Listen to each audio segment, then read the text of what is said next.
Good evening and welcome to the Coon Rapids City Council meeting for Tuesday, January 17th, 2023. If you could please rise and join us for the pledge. I pledge allegiance to the flag of the United States of America and to the republic for which it stands, one nation under God, indivisible, with liberty and justice for all. Please call the roll. Councilmember Griscoviac. Here. Councilmember Rayrauer. Here. Councilmember Novak. Here. Councilmember Geisler. Here. Councilmember Armstrong. Here. Councilmember Carlson. Here. Mayor Cook. Here. Thank you. First item then is to adopt this evening's agenda. Motion to adopt the agenda, Mayor? Second. Motion by Carlson, second by Novak to adopt the agenda. Any corrections? Hearing none, all in favor signify by saying aye. Aye. Opposed? And the agenda is adopted. First item of business is to approve the minutes of the January 3rd, 2023 meeting. Mr. Mayor, Councilmember Griscoviac. I'll make a motion to approve the minutes of January 3rd, 2023. Second. Motion by Griscoviac and a second by Rayrauer. Is there any discussion or corrections? Hearing none, all in favor signify by saying aye. Aye. Opposed? And that motion carries. We have 6 items on our consent agenda this evening.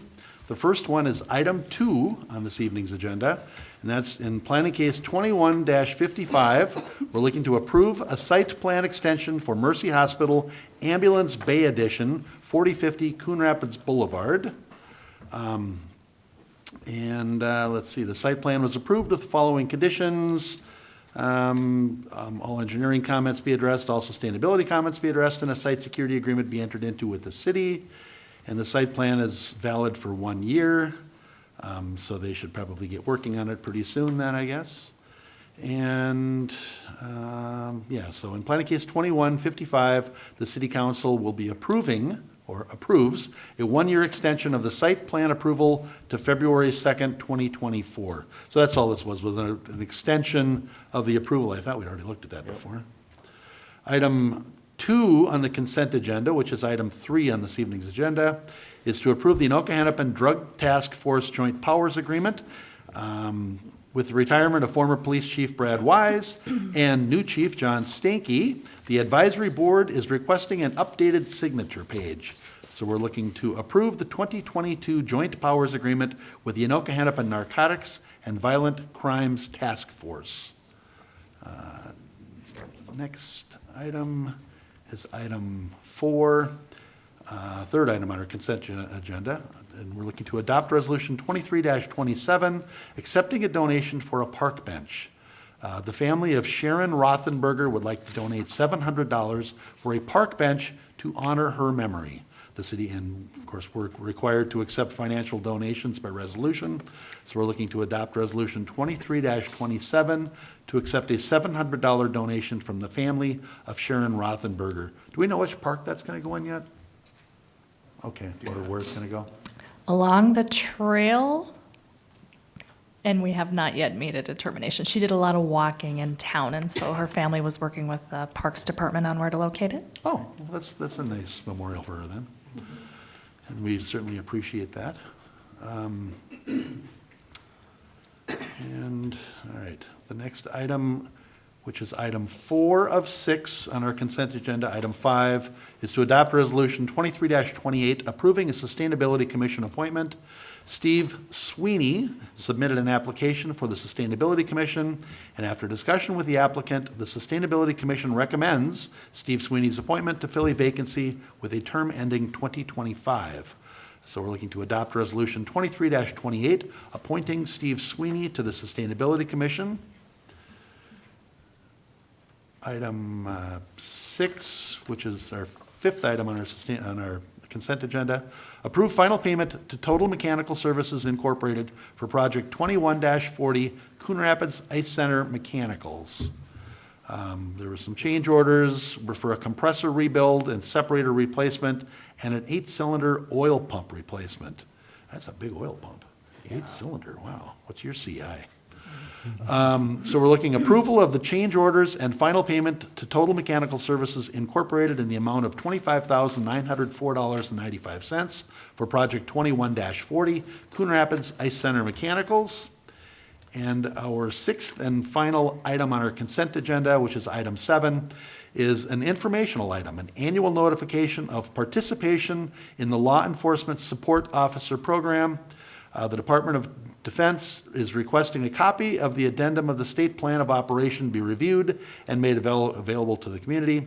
So the Coon Rapids Police Department's intent is to provide full transparency to our community of our current inventory of Department of Defense property. The Coon Rapids Police Department acquired the current property in 2012 and has no immediate intent to acquire any additional property from the DoD under this program.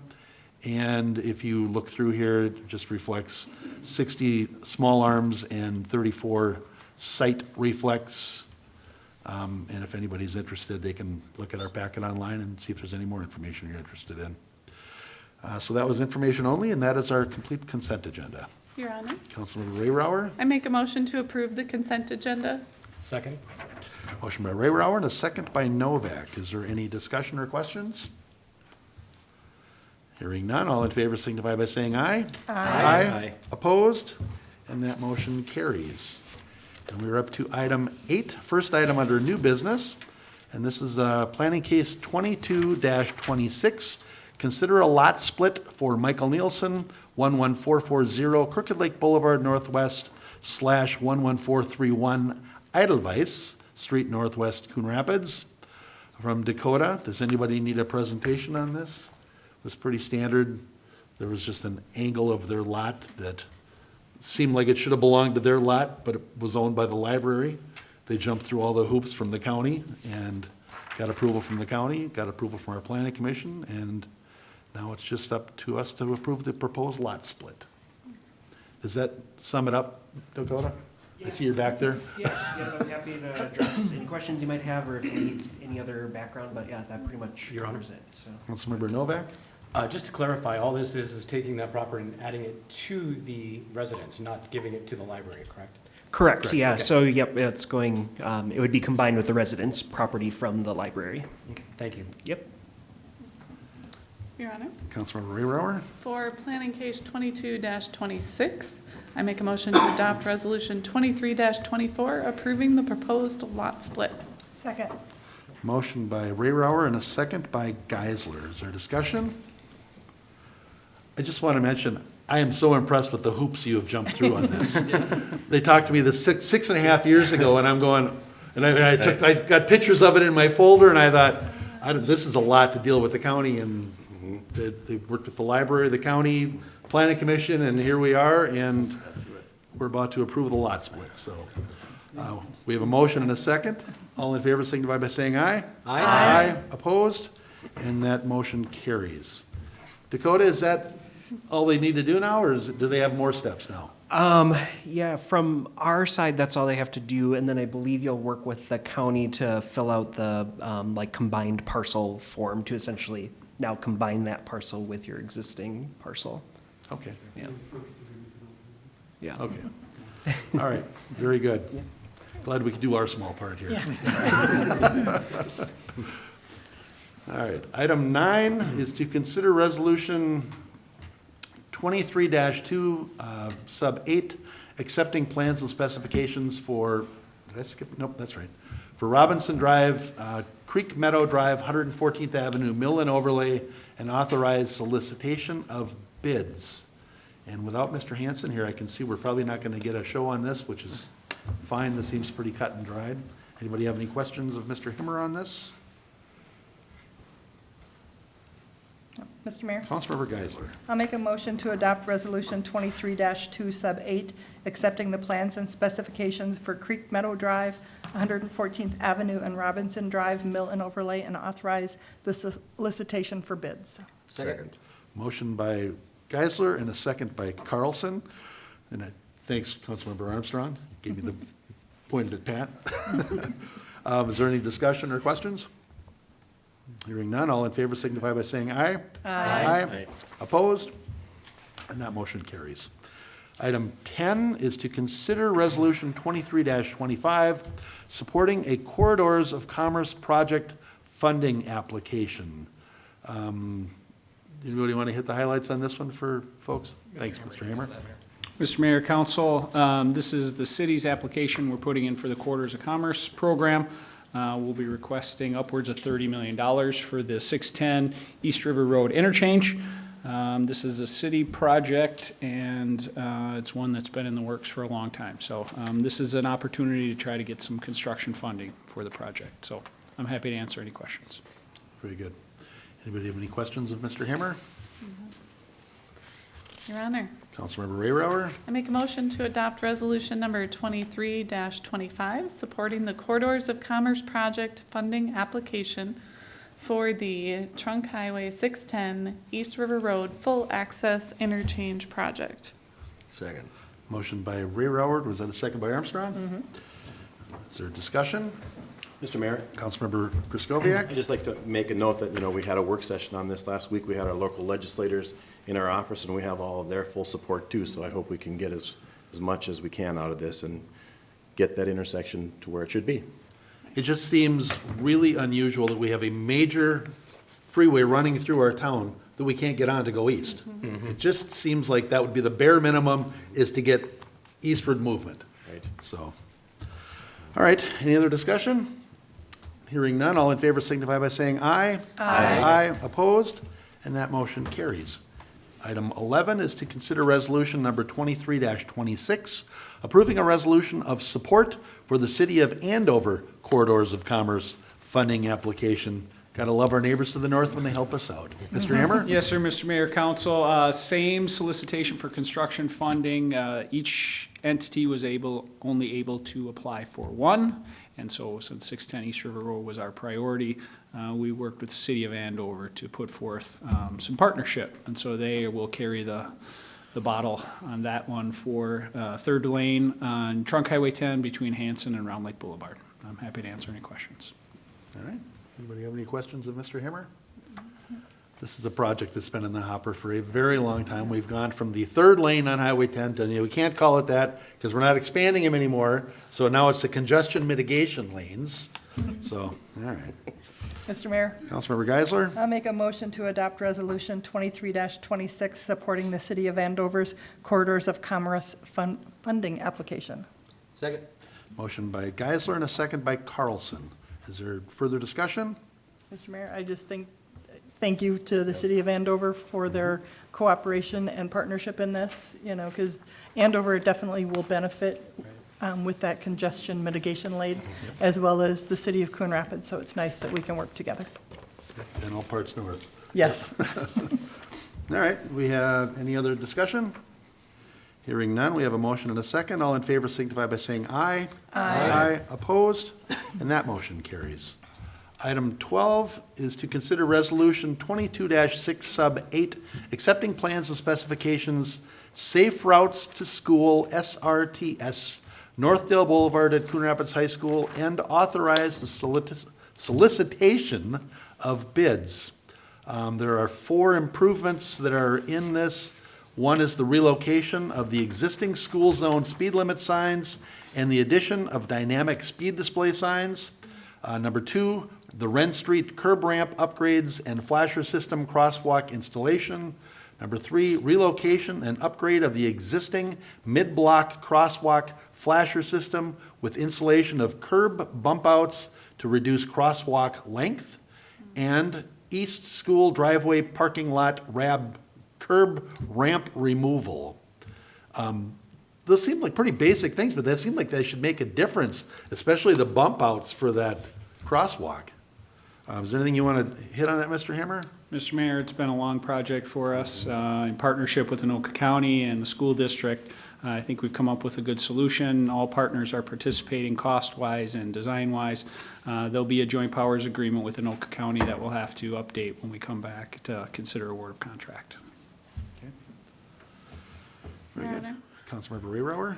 I make a motion to adopt resolution number 22-6 sub 8, accepting plans and specifications for the Safe Routes to School project on Northdale Boulevard at Coon Rapids High School and authorize the solicitation of bids. Second. Motion by Rayrauer and a second by Griscoviac. Is there further discussion? Mr. Mayor, Councilmember Carlson? I'd just like to say, that crosswalk has been an issue ever since the school went in. Yeah. And it'd be nice, I'm very hopeful that it'll make a safer crosswalk. Any other discussion? Hearing none, all in favor signify by saying aye. Aye. Opposed? And that motion carries. We're on to item 13, to consider resolution 22-17 sub 8, accepting plans and specifications for the Foley Boulevard Water Tower. Mr. Himmer? Mr. Mayor, Council, we made it through Planning Commission with site plan approval. We've got preliminary plat going to the Planning Commission later this month. We're trying to time things out such that final plat is here when we're looking at considering award of contract. So we do have plans and specifications ready to go. They'll hit the papers on Friday, and we'll be back in front of you mid-February with some recommendations and some estimated costs. Very good. Any questions of Mr. Himmer? Okay. And then just to be clear, this is not plans and specifications for fixing the water tower on Foley Boulevard. This is plans and specifications for constructing a new one further down Foley Boulevard. Okay, just wanted to clear that up in case anybody was watching and wondering what was going on. All right. Mr. Mayor, Councilmember Geisler. I'll move to adopt Resolution 22-17 sub 8, accepting plans or final plans and specifications for the Foley Boulevard Water Tower project and authorizing solicitation of bids. Second. Motion by Geisler and a second by Armstrong. Is there discussion? Mr. Mayor, Councilmember Griscoviac? just to point out, you're correct. This is not a bid to get estimates on fixing the east water tower. We actually already have that. We had that done in 2020, and then we had some consulting done to go with that. But I'm okay going forward and getting estimates on the water tower, but it really, in my opinion still, is not the only way to ensure that we have a safe and adequate water system, but I am looking forward to getting these bids in and seeing where we're going to be at. Very good. Mr. Mayor, Councilmember Carlson? I just wanted to say I do agree with Councilmember Griscoviac's concerns. With that, of course, I still am in support of moving forward for bids, but I also appreciate Councilmember Griscoviac's concerns. And his passion. Your Honor. Councilmember Raybrower? I would just add that we've looked at this many times, and I'd like to thank our public works staff for the work done on this. They looked at multiple locations to find which one would be the best. And considering that the current Foley Boulevard water tower needs substantial repair and rehab, so it would be a significant cost. And it really isn't fully operational because of how it talks about the overflow elevation. So this will allow us to think for the future and make sure that we have what we need for our water. Okay, but to be clear, this is just plans and specifications on our new water tower. We're not discussing the old water tower right now. Okay, very good. All right, any other discussion? Hearing none, all in favor signify by saying aye. Aye. Opposed? And that motion carries. Item 14 is to consider Resolution 23-30, amending capital equipment fund budget. Ms. Hanson, did you want to cover this one? Sure thing. Mr. Mayor, City Council, so staff were seeking a budget amendment for an additional $23,000 needed to complete the purchase of a sidewalk machine. This was included in the 2022 budget at $182,000. Delivery has since then been pushed to February of this year, and we did approve a carry forward into the 2023 budget. So the total cost for this piece of equipment is now expected to be $205,000, and so we're asking for that budget amendment. Okay. Any questions for Ms. Hanson?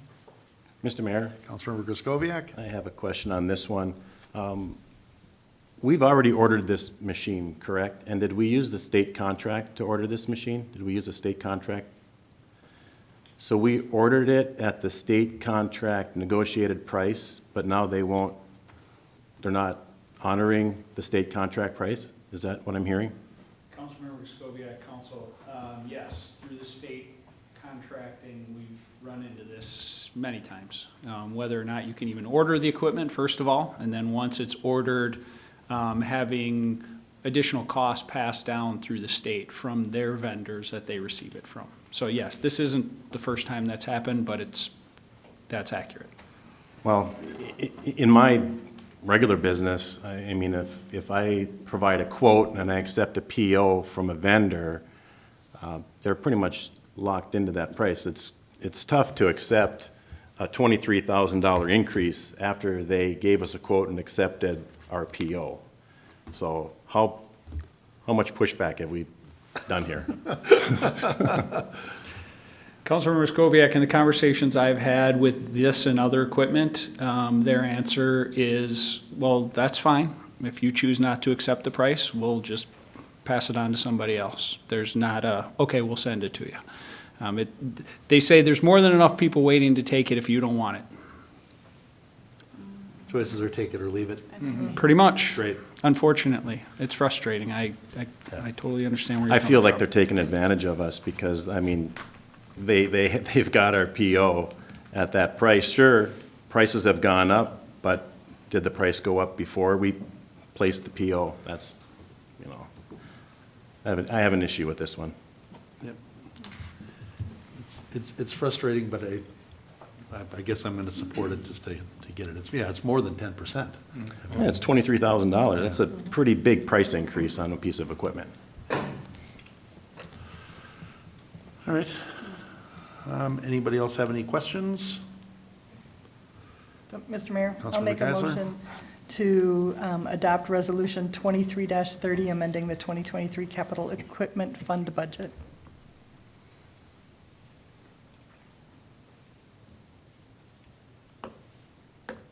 Okay. We're not going to buy a tractor then? Second. Thank you. Well, at least we got her to the discussion point anyway. So motion by Geisler and a second by Rayrauer. Further discussion. Mr. Mayor, I mean, I understand the frustrations and the issues with having that things cost more. This is not unusual with a lot of the things that the city is purchasing, or I think even people are purchasing. I mean, I see it in my husband's business all the time. And so our choices are, do we, on principle, say, no, we're not going to approve this budget amendment, so we can't have the sidewalk machine, which means that being able to clear our sidewalks is going to take longer and longer, and our residents are going to have to deal with that impact. And to me, it's more important to be able to get the equipment that we need, deliver the services that we need, and understand that, yes, it's not fun to pay more money, but it costs more.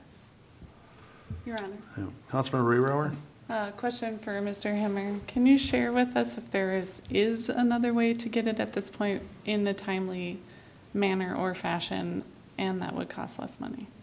Councilmember Rayrauer, much like all the other pieces of equipment I talked about, we're looking at any options that may exist, but you can't find them, let alone purchase them directly. I mean, maybe there's some flexibility with like pickup trucks and things like that, but when you're talking about this equipment, it's spoken for before it's constructed most of the time.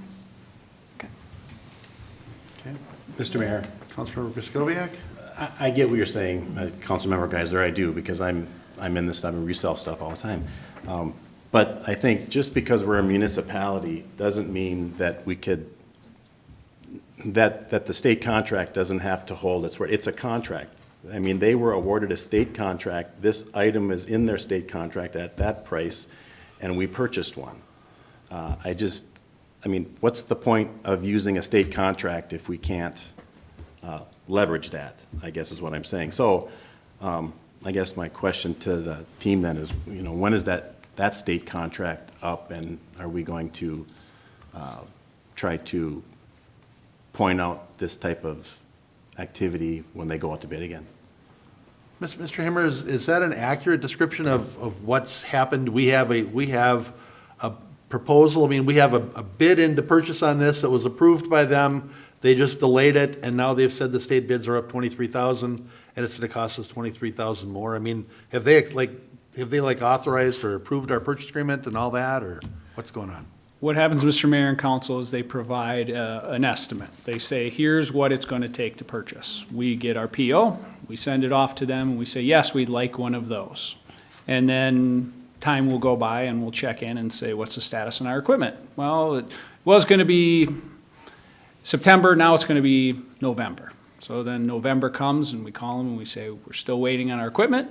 And they say, oh, now it's looking like February, and this happened and that happened, and oh, and by the way, now we got a surcharge from the distributor in XYZ, and now there's additional charges for that. And I've had all the same conversations, some pleasant, some not so pleasant, about that's not what a contract is.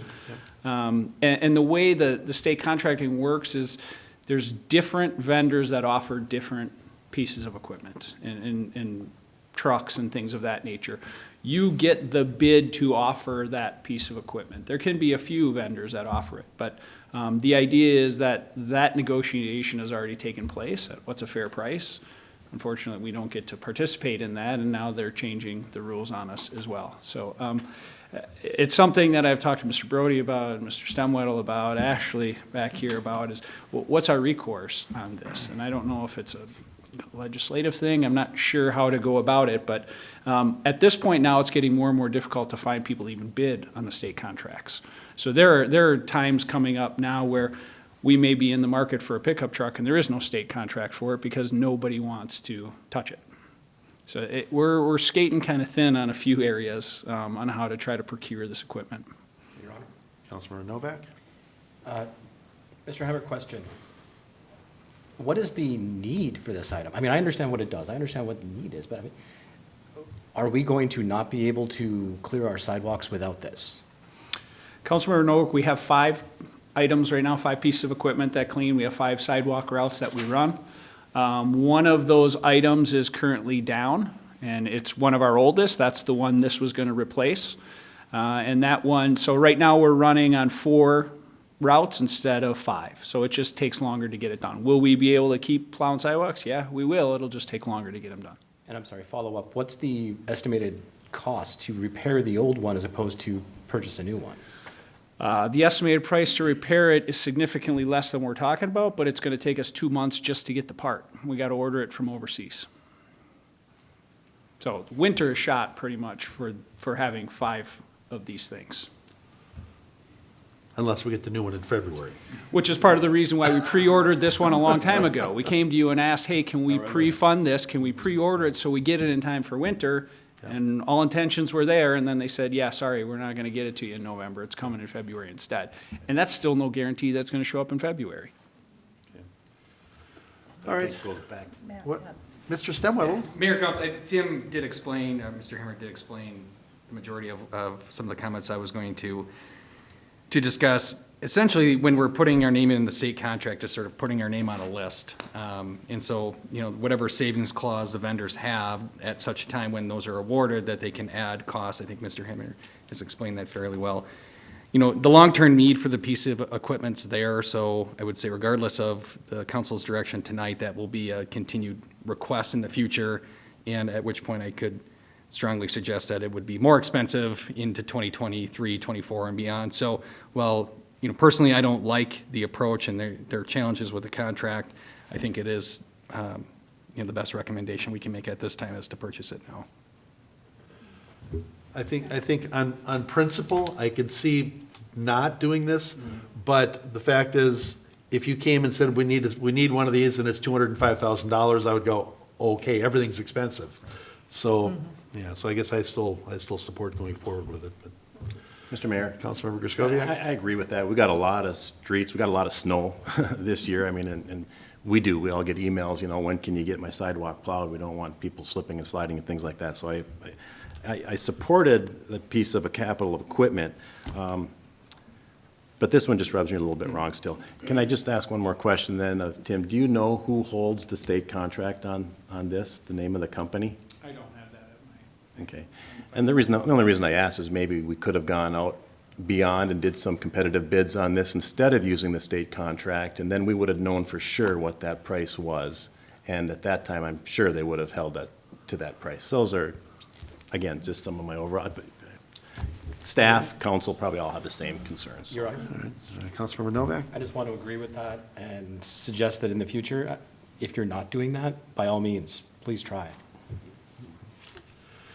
All right. Mr. Mayor? Do we have further discussion on this?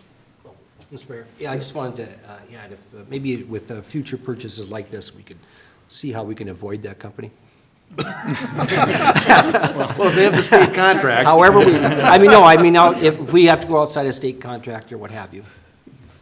And then, Mr. Mayor, I think Geisler. Mr. Hemmer, alluded to something that I think if staff doesn't have it on their list that they could, is to, let's talk to our legislators and talk about, what are those stipulations within that state contract that there should be, statements that you can't add surcharges or things like that that would be in excess of something that, to try and put a few guardrails on those contracts. Because if we're budgeting and expecting to spend a certain amount of money, we should be able to expect that certain amount of money. And if those contracts don't have any of those guardrails to them, if we can do anything that we can with our friends in the legislature to get them to suggest that, because then future state contracts, because bidding and using a state contract is a great benefit. You typically get better prices, because of the bulk purchasing power with it. But if these kind of protections aren't in there, is it as much of a benefit as we thought, right? So. Very good. Is there further discussion on this? We have a motion and a second to adopt resolution number 23-30, amending the 2023 capital equipment fund budget. All in favor signify by saying aye. Aye. Aye. Opposed? Nay. No.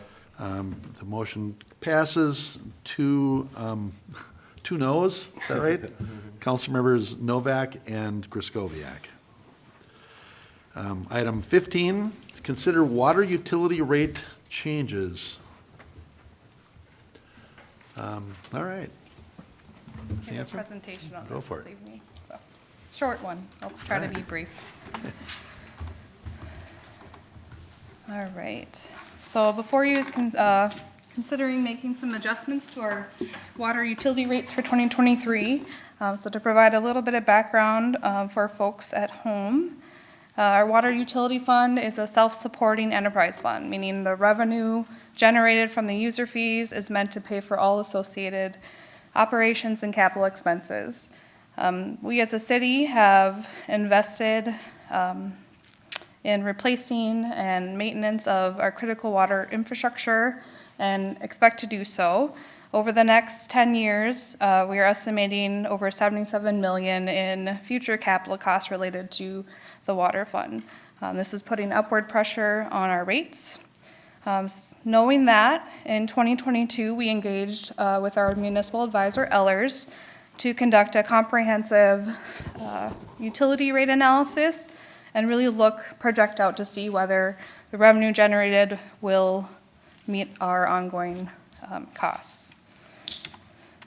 From that analysis, we found that our fixed charges, so the service charges that are on the utility bills, are only covering about 72% of our fixed costs, which would be things like salaries, electricity, supplies, that kind of thing.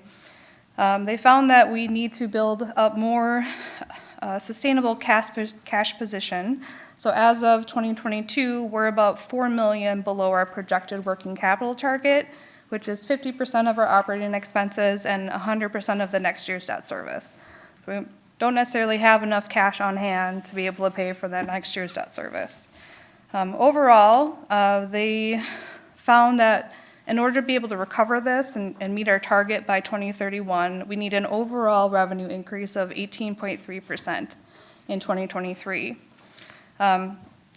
Given this, rather than just adjusting rates by a flat 18.3% overall, we have an opportunity to change the rate structure itself.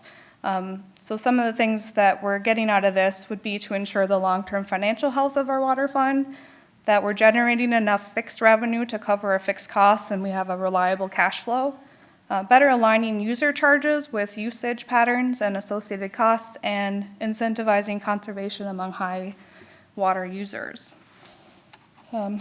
With that, the recommendation before you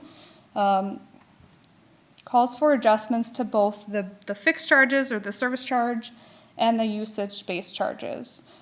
First, for the service charge, we have a increase to the per account base fee from $16.75 to $21 for residential, commercial, industrial, institutional, and irrigation. Multifamily accounts we would remove the per account base fee and replace it with a per unit, lower per unit fee to be charged each quarter. These changes would, in effect, cover 100% of our fixed charges. Changes to the usage charges, so residential and multifamily will be on the 3 tiers, and we're recommending making tier 1 and tier 2 smaller. So tier 1 would cap off at 15,000 gallons. Tier 2 would go from 15,001 to 45,000 gallons. And anything above 45,000 would be at the 3rd tier. Multifamily would fall into this tier structure, but it would be scaled based on the number of units. So if there's 2 units, let's say, right, so the first tier would go from 0 to 30,000 gallons. So it's scaled based on the number of units before they hit into the next tier. Commercial, industrial, institutional, we're recommending instituting a 2nd tier beginning at the 600,000 gallon mark. And then the irrigation rate sits at tier 3 of the residential usage. So sample impacts to our residents. So the average residential account, assuming they use 12,000 gallons in an average winter quarter and 34,000 gallons in a summer, would see a roughly $35 increase overall to their bill for the year. A multifamily account, so most of their increase lies in that base fee, going from a single per account fee to a per unit fee, and it equates to about that $7 per unit increase per quarter. Commercial industrial customers, so our average commercial user would see a roughly $160 increase over the year, and then a higher volume industrial user would be about $1,250 over the year. Assuming that council will approve the rates, these rates would become effective with billings after May 1st, 2023. We'll plan to have information on our city website, including the full report that Ellers prepared with their analysis and sample impact. We plan to add inserts into the next 6 utility billing bills, so everyone has a chance to be aware of it and be able to adjust their usage patterns if they feel concerned about the increase. And then we also plan to highlight it in our spring newsletter. So with that, if you have any questions, I'm happy to answer them. Otherwise, we ask approval of the resolution before you. Thank you. Yeah, Councilmember Novak? For the benefit of the few residents who actually still benefit from this, the senior discount does continue to go on. Yes, that is still in place. Yep. Council, there are a handful Grandfather. of legacy senior discounts that would be carried over into Yes. this new program. Yes. Okay. All right, very good. Any questions of Ms. Hanson? This is, raising the rates like this is not something we take lightly. We've been working on this for months, trying to figure out what's the most fair way to structure this, and it's an enterprise fund. It Yes. has to be self-sustaining, so it's, nothing is being taken lightly here, and I think this is the best alternative we've come up with. Anybody have any questions? Mr. Mayor, I can add comments that, our partners at Ellers have helped us a lot with a lot of the different what-if scenarios. How could we, change the rates, add the tiers? What are the different tier levels? And because the bottom line is this fund needs to pay for what we expend in the fund, that it needs to pay for the equipment, it needs to pay for all of the infrastructure needed to deliver water to homes and to do it in a safe manner. And well, as Mr. Mayor said, none of us are excited about saying, hey, let's do a bigger rate, but it's what has to get done to be able to have and maintain the water and the quality of water in our city. We have done this, the council and staff has always done a really good job maintaining, the relining all of the sewer lines, everything we can to make our infrastructure good, dependable, I guess is the word I'm looking for. But there's nothing we can do as far as we're looking at millions of dollars in necessary upgrades and in some of the older neighborhoods, and we've got to plan for that. We have to be ready for it. Mr. Mayor? Councilmember Griscoviac? As a community, this is absolutely the most responsible thing that we can do to ensure that we have reliable water services in the future. I mean, investing in our critical water infrastructure is something that we just have to do. We've all heard about communities that have fallen behind, and now look at where they're at. We're never going to let Coon Rapids fall into that position. So I support whatever we need to do to get that water utility fund self-sustaining at 100%. Was that a motion? I'm sorry. Oh. If it wasn't, I'll make one. Your Honor? I'm ready. Councilmember Novak. Move that we approve the water utility rate change. So you're looking to adopt Resolution 23-29, establishing water rates. That was your motion, correct? That was, yes, I'm sorry, I don't have the resolution number here on my screen. Perfect. Nope. Second. So we have a motion by Novak and a second by Carlson. All right. Is there further discussion? Hearing none, all in favor signify by saying aye. Aye. Opposed? And that motion passes. Thank you. Are you doing the Mr. Anderson show? No, he's going to come up for this, isn't he? I mean, we look forward to Tim coming. Item 16 is to consider Resolution 23-31, establishing Bunker Hills Golf Course fees and charges. And that's what we have to do to get you to come to a meeting, is we have to allow you to raise the price on golf. Is that what happens? No, I love coming here. I do. But, the opportunity to come here and talk about the golf rates means that there's a golf season around the corner. It may not feel that way outside, but trust me, it will happen. I know a lot of people are very excited for that. I know I am. So before you have the proposed 2023 golf rates. There are actually several increases, primarily during midday, twilight, and on our executive course. These rates take in, as the memo describes, the market, also the cost of doing business, and that's a very important thing I want to highlight is golf hasn't been this popular in a quarter century, and no one's more excited than the staff at Bunker Hills. We love that, and it's been amazing the past couple years. But that's not the core reason why we want to raise fees. This isn't saying, hey, we know you're going to pay this, so we're going to raise fees. This really has to do with the cost of doing business. As discussed in previous items today, everything we do from seed to staff to refurbishing the building, as you're well aware, prices going up, and with an aging building as well, we need to make sure we care for that and present a world-class facility throughout. So that's the primary reason that these proposed increases are before you. That's an excellent reminder. It's an enterprise fund, like our water. It needs to be self-sustaining, and you need to do what has to happen. And your rates, you've got all the comparisons with the other courses. We're extremely competitive. Yeah, we feel we're still competitive in the marketplace in some areas, lower than most, which is great, especially in our midday and twilight fees. We're very competitive, which helps on some of the quieter times. I love talking to some of the golfers when they're out there for tournaments, because it's a gorgeous course. You do a beautiful job maintaining it, but it also has the added benefit, they don't see a house. They don't see a building. They could be in the middle of the North Woods somewhere, and they can just kind of get lost when they're out there doing their game, and I think a lot of folks really enjoy that about that course. Yeah, it's a classic parkland design, and it is a great part of it, yeah. All right, any questions of Mr. Anderson? Your Honor, Councilmember Rayrauer?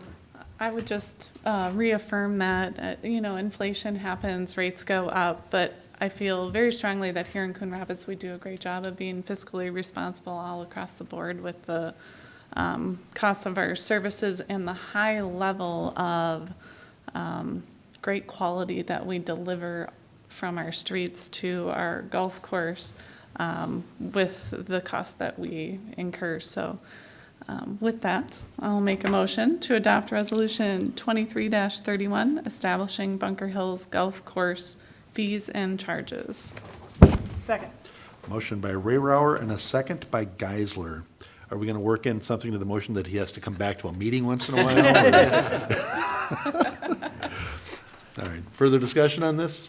Well, Mr. Mayor, after Gassler? looking at all of the snow outside, I really would look forward to a lot of green and seeing the golf course and the golfers out there, so. We all do. One of my favorite things about Facebook is you get those memories, those pictures that come up, and every year, like in February or March, I get the reminder picture of you out there snow blowing the driving range, so people can get out there. I don't even know how many years ago that was, but. Mayor Council, sometimes we can't wait for Mother Nature to help. We need to help it along. All right, we have a motion and a second. Is there further discussion? Hearing none, all in favor signify by saying aye. Aye. That's opposed, and that motion carries. We are up to open mic. Public comment. Is there anybody here to address council for open mic this evening? All right, and I don't have any reports on previous open mics. And we are to other business. And I guess first, Chief Stanky, I would love for you to just share a little bit. I know there's a lot of emotion, a lot of concern around the city last night when one of our officers was involved in an incident, and I would just love for you to share that, what's going on. Oh, Mr. Mayor, thank you. I'd love to take this opportunity to speak about the incident last night. If you're not aware, about 8:40 p.m. last night, when the road conditions were at their worst, one of our officers was out on patrol in the area of 106th Avenue and Foley Boulevard. When she noticed a hit and run had occurred, some mailboxes had been struck by a vehicle left the scene. The mailboxes were left on the roadway, leaving an obstruction behind. The officer turned on their emergency lights and pulled over to the shoulder to get out and investigate and mainly remove the obstruction from the roadway. After doing so, she proceeded up towards the mailboxes, and shortly after that, a vehicle spun out of control traveling southbound on Foley Boulevard, which was a full-size pickup truck. It struck the rear of her squad car, bounced off the squad, and then struck her personally. It was a very, very disturbing body-worn camera video to watch this morning. Miraculously, she did not sustain any serious injuries or breaks, but she is very, very, very sore, and a lot of bumps and bruises today. So we are grateful that there were no serious injuries involved from that. I would like to take this opportunity just to remind our community that, we do have a responsibility to operate vehicles with due caution at all time on the roadways, especially during inclement weather. I think most of us know that a lot of crashes that occur on the roadways are due to excessive speed, and one could certainly think that might have led to this vehicle spinning out of control and causing this incident. There's also a move over law in Minnesota that I'd like to remind people about, which states if there is an additional traffic lane available and there are emergency vehicles working on the side of the road with their emergency lights on, we are all required to move over and give those emergency workers enough room to perform their job. I would also like to take this opportunity, though, to thank the Coon Rapids community and all the supporters of our agency. It was very, very heartwarming, all the amount of people who reached out to us, not just myself, but other officers through text message, phone calls, emails, social media comments. It's very nice to see once again the amount of support we have here from the Coon Rapids community, and continues to make me proud to be part of this community. So thank you for asking, Mayor, and giving me the opportunity to speak about this incident. I just got to say, to be hit by a full-size truck and be home nursing minor injuries, I just got to say, to God be the glory. Right. Man, absolutely. Unbelievable. Thank you, Chief Stanky. Thank you. All right, other business before council this evening. The concert series is going on. I stopped in Meadow the other night. It was an incredible concert, and we've got time. The next one isn't until February 9th, so we've got another meeting or two in between. And I would like to remind folks, in your mailbox last week, you would have gotten your Coon Rapids newsletter. Don't throw this in recycling without looking through it. It has all of the dates, all of the events, everything going on around town, and there's just so much information in there that please take a little bit of time and go through it. A lot of time went into putting it together, so it'd be nice if you took a little time to look through it. All right. Any other business to come before council? Okay. Make a motion to adjourn? Second. Is that you, Carlson? Yes, sir. Motion by Carlson, second by Ray Rower to adjourn. All in favor signify by saying aye. Aye. We're adjourned.